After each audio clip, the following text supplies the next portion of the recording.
మారు మనసు అంటే ఏంటయ్యా? అబ్బా ఏం అసలు మారు మనసు అంటే ఏంటో మనకు కొంచెం కూడా.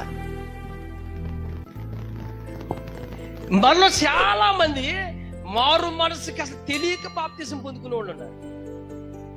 అసలు మారు మనసు అనుభవమే లేకుండా ఈరోజు క్రిస్టియన్లో మారు మనసు అనుభవం లేకుండా బాప్తిసాలు పొందిన వాళ్ళు ఉన్నారు.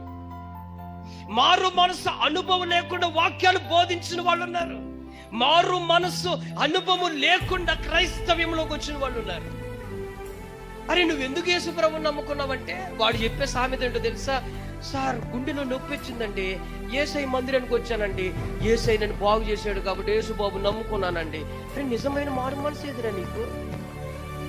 ఆయన గమనించండి, పేరుకి యేసు ప్రభువుని నమ్ముకున్నాడు, కానీ వాడి ప్రవర్తన అంతా బయట ఎలా ఉంటుంది? వాడి నడవడిక అంతా ఎలా ఉంటుంది బయట? వాడి జీవితం అంతా ఎలా ఉంటుంది బయట? చెప్పండి. అదే బూతులు, అదే మాటలు, అదే క్రియలు, అదే నడవడిక, అదే లక్షణాలు, అదే పద్ధతి, అదే తీరు.